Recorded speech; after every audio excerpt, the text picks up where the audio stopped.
Today, the roles between the gender roles between men and women are so blurred compared to what they were a generation, 2 generations ago. Today, women are being asked to work as if they don't have any children, and they're being asked to look after their children as if they don't have a full-time job.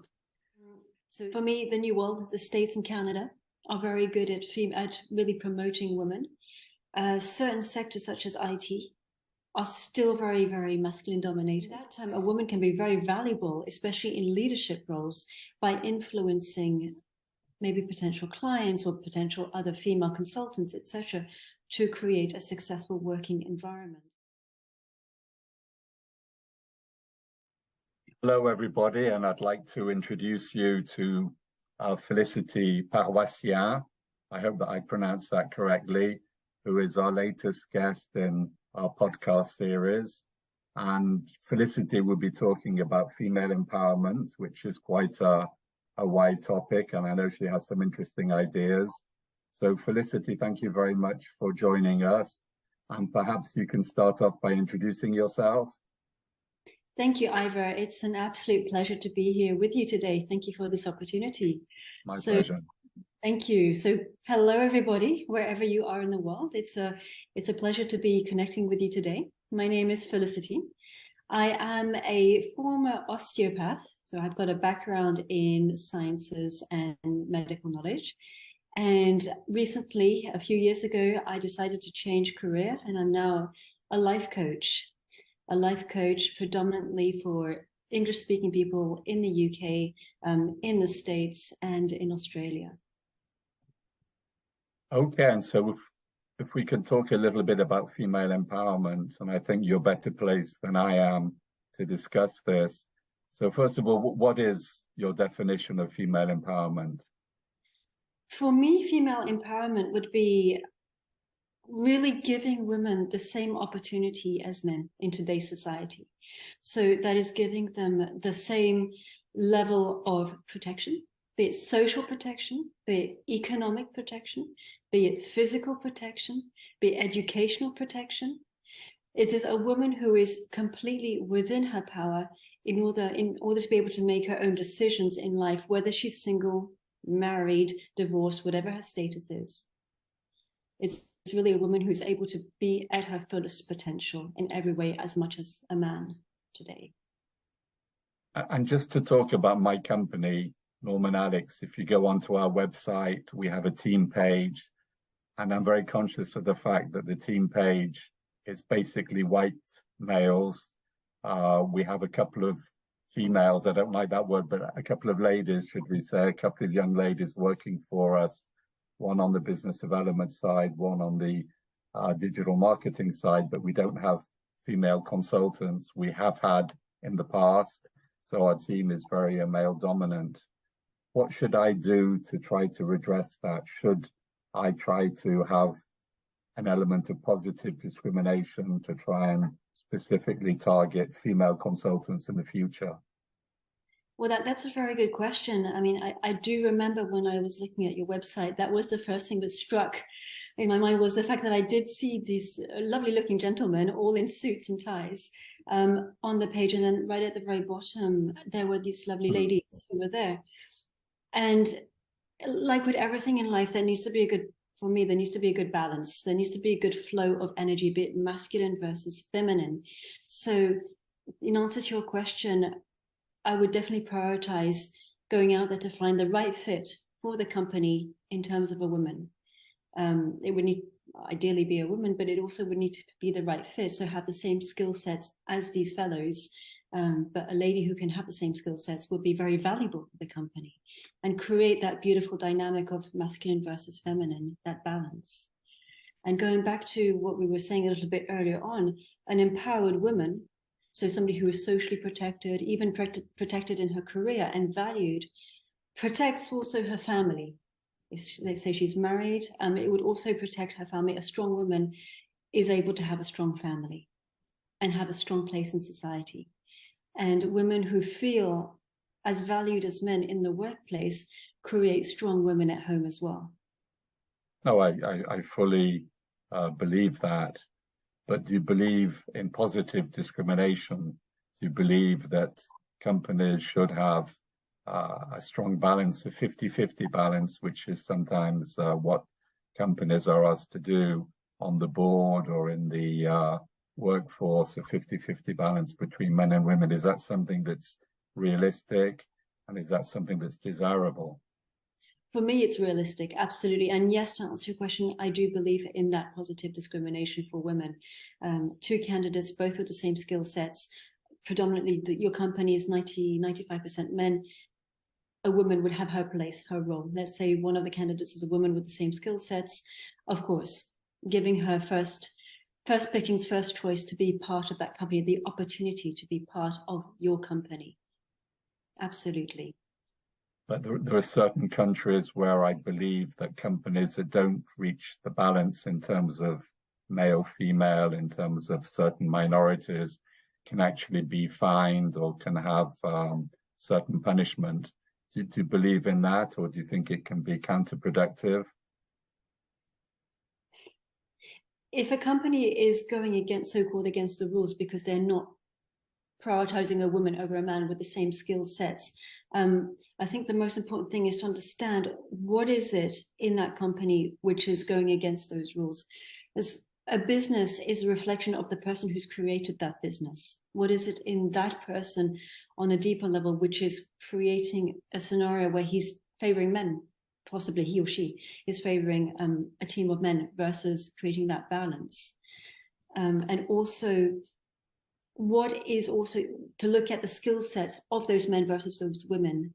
Why isn't he picking a woman? Is it because maybe in that particular country, the educational system is not set up fairly for women? So therefore they are less qualified. Therefore he's obviously going to choose more men who can probably produce better results. What are his reasons? It would be interesting to understand more the reasons as to why they are not positively discriminating in picking a woman for the same. Obviously, one of the reasons could be cultural bias. There's a lot of talk at the moment about cultural bias, and I'm quite lucid about that. That could be one of the reasons maybe why we don't have more women in our staff. Right. Okay. So in terms of the cultural bias, because it's not well seen for women to be a high-powered woman, to have a career, to be so-called wearing the trousers or having the same role as men. Here in France, where we both live, for me, it's more defined than, say, for example, another country, an Anglo-sized country such as maybe England or the States, more so like the States, where for me gender roles are much more equal in a company. In general terms, I'm not saying that that's the case for everything, but in general speaking terms. Even in Australia, there's a lot more gender equality than there would be here, possibly in France. So what advice would you give to me as the owner and founder of a small company? We have about 15 people working for us, to maybe fight against these innate biases and to get more of a balance. Well, what's beautiful about your company is that it's predominantly an English-speaking workplace. So you can, and it's also an international company, so you have the opportunity to be able to recruit and hire people from all over the world. And there are certainly women out there who are going to have the right skill sets to fit into your company and be those consultants. Sure. Yeah. So putting out a search engine out there and being able to interview women is definitely a possibility for you. And I would definitely maybe advise for you to really put a search out there and really favorize the workplace for women and the advantages women can have in your workplace. The women also need to feel that they're going to have advantages somewhere if they're going to give up a huge quantity of their time and energy. Today, the gender roles between men and women are so blurred compared to what they were a generation, 2 generations ago. Today, women are being asked to work as if they don't have any children, and they're being asked to look after their children as if they don't have a full-time job. So the roles have completely blurred. There's more masculinity asked for in terms for a woman and a woman's role, and there's more feminine role asked for in terms of a man, in terms of being at home, domestic chores, etc. So you talk about definitions being blurred, and we could take that even further. and ask what is the definition of a female today, we won't go there. I think that's too contentious, and I think we're slightly moving away from female empowerment. Are there any countries, are there any business sectors where you think they're particularly successful or unsuccessful in terms of the male-female balance and female empowerment? Absolutely. For me, the New World, the States and Canada are very good at really promoting women. Certain sectors such as IT are still very, very masculine dominated. And it would be lovely to see more women in that role, being able to work with computers, being sort of in roles of engineers, consultants, in higher paid and also higher roles which demand more responsibility, and leadership roles as well. Women. I'm sorry, how do you explain in technology, for example, that there's a lot more males than females? My only explanation on that one is that there are more males who sign up to be able to do studies related to IT, and who actually have, it's a very mathematical role. So then we can get into the complexities of how the female brain works compared to how the male brain works. Very general about it. And there are females who are exceptions. There are males who are exceptions as well. Of course. So one can be faced with a female brain, which is very much more mathematical than the average female brain, or a male brain, which is much more, say, the limbic system is more developed, which would be unusual for a male's brain. And then that might not be a man who goes into IT. He might be doing a different role in life. But in that, how much of that do you think is biology, and how much is education? So it's the nature versus nurture debate that Shakespeare talked about so often. Absolutely. For me, it would be equal, 50-50. I think somebody who's definitely got the talent or the physiology to be able to do a certain role would definitely need to be supported through the education, through the family support, through the cultural support, through every kind of support the environment can bring that person. Otherwise, that person is going to be a wasted talent. And to talk about female empowerment, we work a lot in the banking sector. A lot of private banks are really putting the emphasis on developing female clients, developing female wealth as a subject. They have very often senior bankers who are young women who are really trying to develop that particular market. What advice would you give to companies that are looking to use female empowerment as a way of growing their business, maybe? Well, women are very good at certain roles, such as networking and connecting people. Women tend to have this, again, it's very general, have a slightly more developed sense of intuition, and they work a lot more through their hearts as well as their heads, but they will sort of work through their emotions. And emotions is what can also create the success, either make or break the success of a business. So in that time, a woman can be very valuable, especially in leadership roles, by influencing maybe potential clients or potential other female consultants, etc., to create a successful working environment.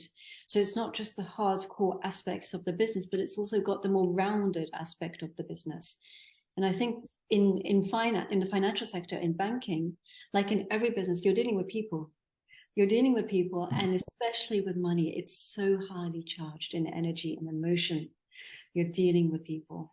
And women have a lovely way to be able to connect with people, which is a little bit more fine-tuned in some ways.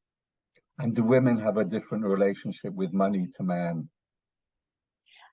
I think they do, absolutely. And it's all to do with, we all have some sort of imprint, a genetic imprint within us. It does, wherever you've been born, where you've been brought up, the kind of education you've received, women tend to be imprinted on by their parents slightly differently to, say, their brothers or the men in society. And that is something which is very subconscious. Whether the woman likes it or not, her subconscious mind has been conditioned like that in her early years. So a woman's relationship to money will be very different to a man's relationship to money. Now, that can be relearnt as we grow into adults and we go through life, but the imprint is there. And just to come back to what you were saying about certain Anglo-Saxon countries being perhaps having a better record for female empowerment, you mentioned the US in particular. I think you mentioned Canada, you mentioned Australia.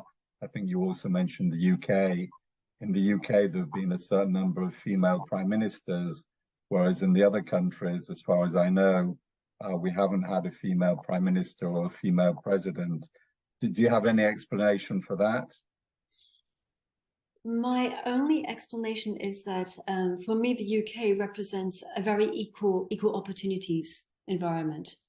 And possibly the women in the UK they're not afraid to speak up. They feel that even whatever they say, they will be accepted, whether they're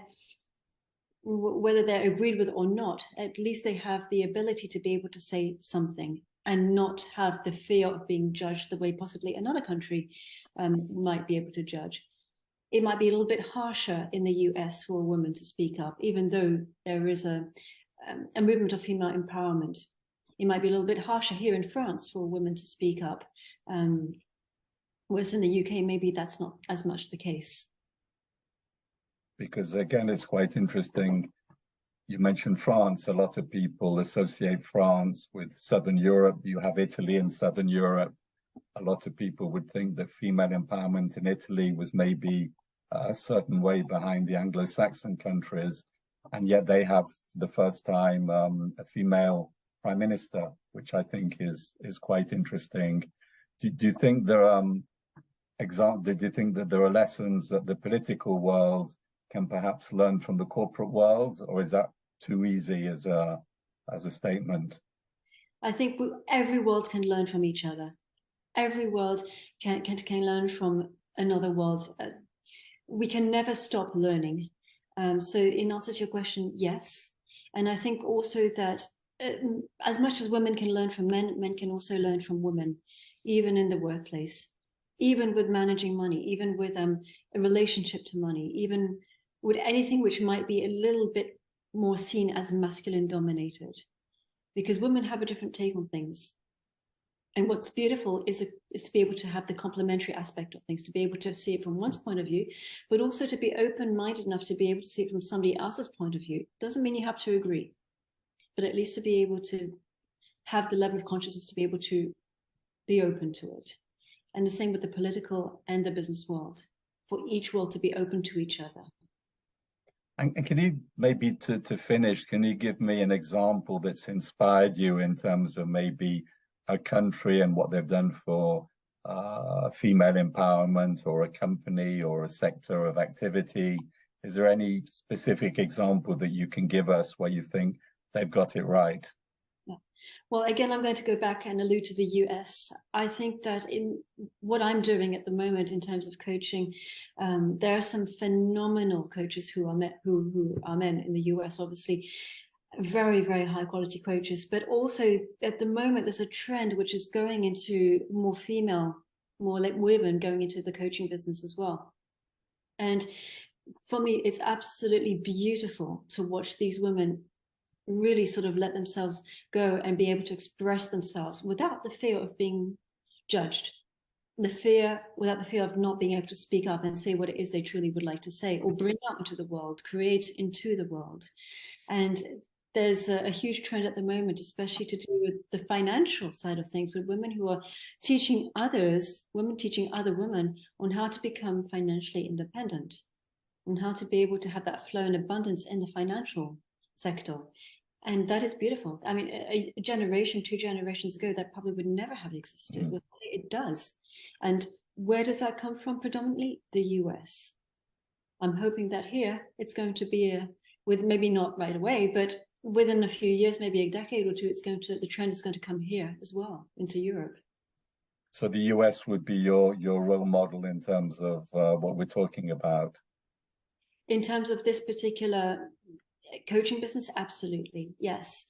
And everything would, because they have that mindset, or they're more open to that sort of mindset, society would be affected by that. It doesn't matter what niche you're in, what profession you're in. There is more equality even within the families, the family structure.